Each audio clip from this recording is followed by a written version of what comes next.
Welcome to another Animation Friday. I'm sorry this video is going to be uploaded late, but I've been busy lately throughout the weekends, so unfortunately the weekend videos usually are getting delayed. But I will be catching up today, so you will have all of the videos uploaded at your disposal to enjoy.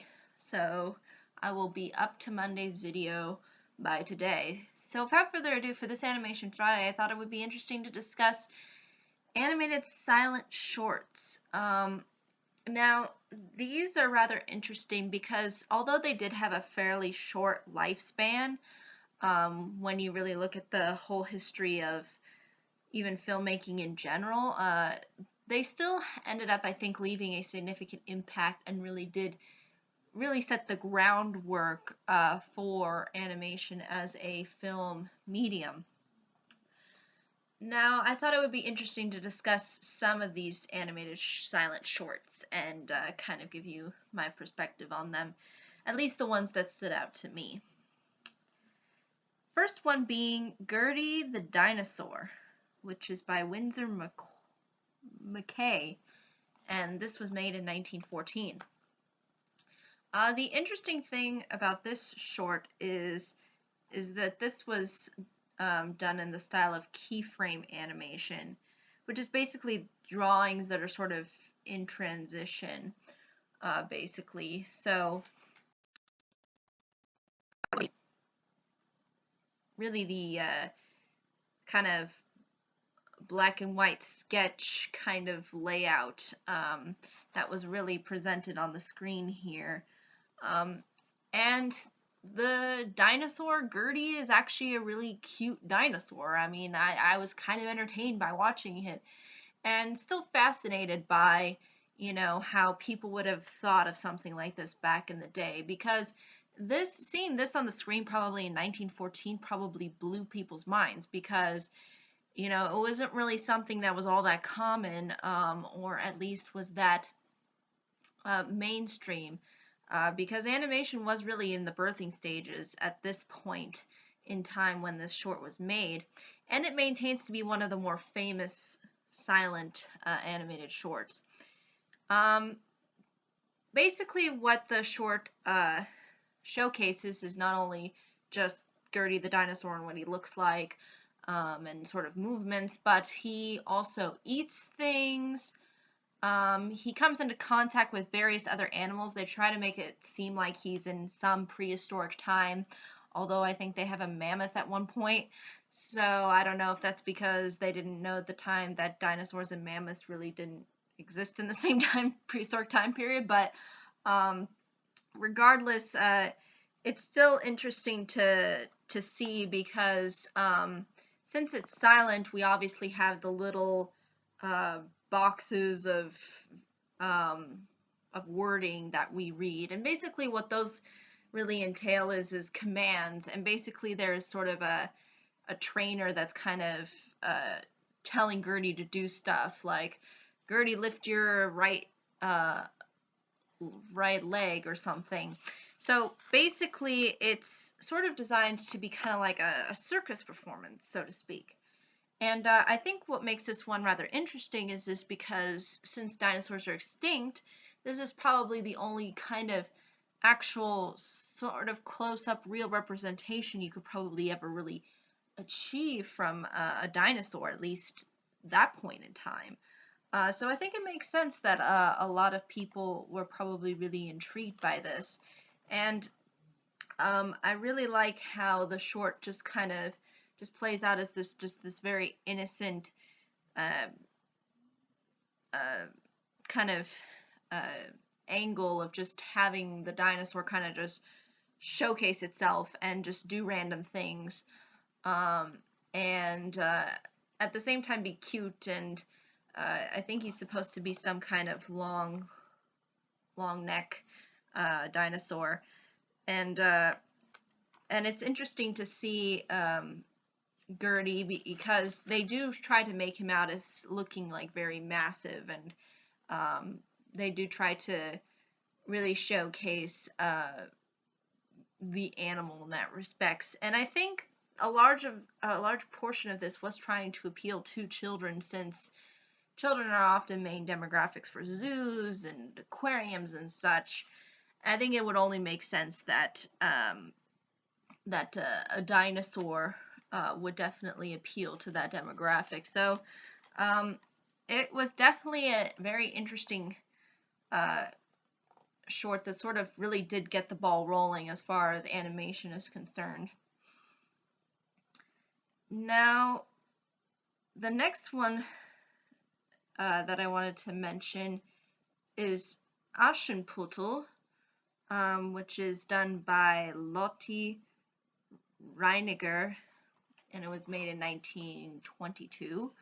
So a little bit before we finally reached the talkie era. And what I find really fascinating about this short is it kind of tells the Cinderella story through sort of a cutout style silhouette animation.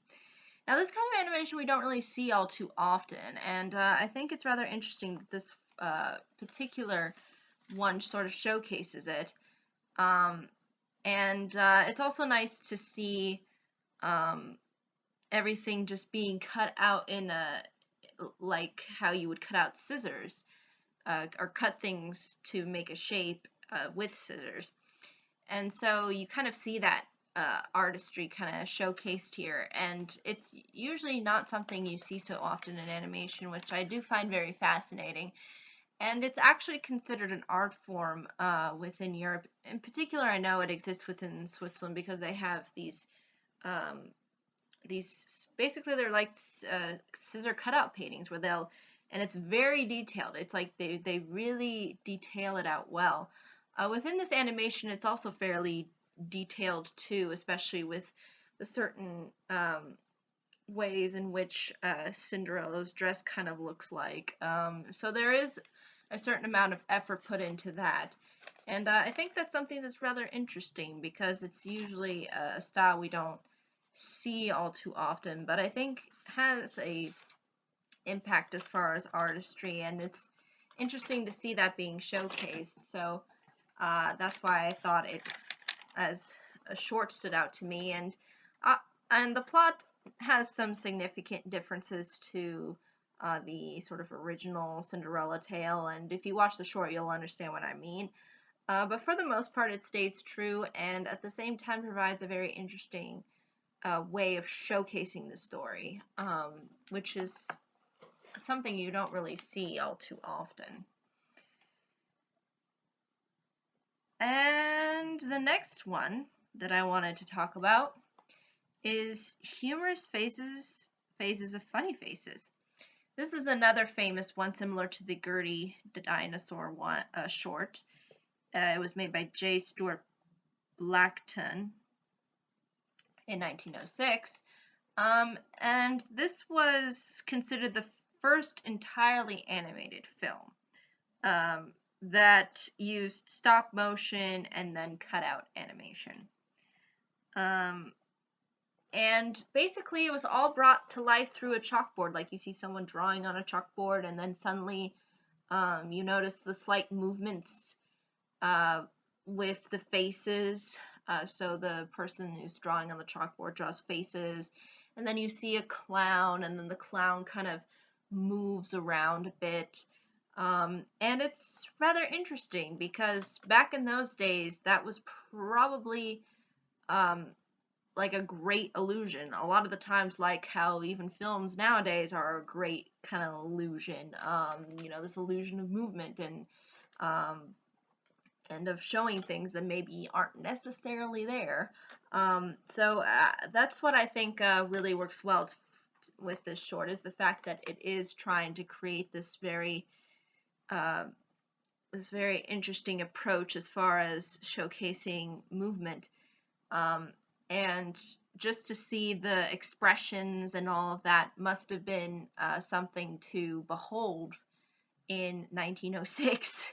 So I think it only makes sense that this would be something that people would grab a hold of and sort of, I guess, remember and consider to be one of the standouts. So I think it's rather interesting and it's definitely worthy of a recommendation. And following that, I thought it would be interesting to address really the main star of the silent era when it comes to animation. That is Felix the cat. And this particular episode, I wanted to, that I thought would be an interesting sort of addition is Felix in Hollywood, which was made in 1923. The interesting thing about this particular short is it showcases various actors that were popular during the time, one including Charlie Chaplin, and it really, I think, embraces the whole idea of artistry, at least when it comes to Felix the cat, because we see Felix the cat before he goes to Hollywood, and in order to go to Hollywood, he needs to make some money, and you'll see how he makes the money to go to Hollywood in the first half of the short. And then in the second half of the short, you see him trying to sort of make his way throughout Hollywood, trying to find somebody who will take him as a actor, basically. And I thought that was rather interesting because unlike a lot of the other shorts, we usually don't see Felix the cat kind of, I mean, it's not technically breaking the fourth wall, I guess you could really say, but at the same time, it's kind of trying to, you know, animation's really trying to niche itself into Hollywood. And even within the silent era, you know, you could tell that this was really a new entertainment medium, and entertainment was really developing at that point. So it only makes sense that animation would find its way in there. And I think it was interesting how Felix the cat was sort of commenting on that. And I think it really worked out to the short's advantage and is one of the more fun Felix the cat shorts. So obviously I would address it here. Now the last one that I'm going to mention is actually a very interesting one because it is a transitionary short. It was originally put in as a silent production. But then eventually as time went on and we were introduced to the talkies, it eventually became, it eventually had sound added into it. And that is Plane Crazy, which was made by Walt Disney in 1928. Now the interesting thing is this is the actual short that features Mickey Mouse first. It wasn't Steamboat Willie. That was the one that made Mickey Mouse famous. The Plane Crazy didn't even get a distributor when it was silent, unfortunately. But regardless, it was the first attempt at showcasing this character, which I find to be very fascinating because it really was a time when there was a transition being made, and obviously Steamboat Willie sort of just a little bit time later actually sort of made up for that by including sound. But with this one, there was actually no sound when it was originally released. And it's the first one to really feature Mickey Mouse and introduce the whole character. And regardless of whether or not you listen to this with or without sound, you actually get the story down fairly well. I mean, you can really gander at what Mickey's personality is. You know, you can kind of get an understanding of what's involved with the character of Mickey Mouse. You know, I thought it was actually a really good introduction to the character. Even though he, you know, the Mickey back in the day was a little bit more of a, I guess you could say daredevil and a little bit on the snarky, mischievous side. But at the same time, I felt that it was a really interesting look into that transition, because this really was sort of a short that really conveyed to the entertainment industry that the silent era is over. That it's not gonna be around for some time, unfortunately.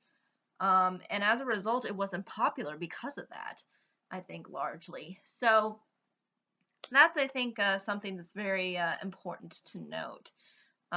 But you know, they jumped on the Disney jumped on the bandwagon pretty quick after that. But this was really the short that introduced Mickey Mouse and that introduced the whole concept of not only Mickey as a character, but also some other characters, because I believe Minnie is actually also in this short too. So it was a very interesting look as far as a short was concerned.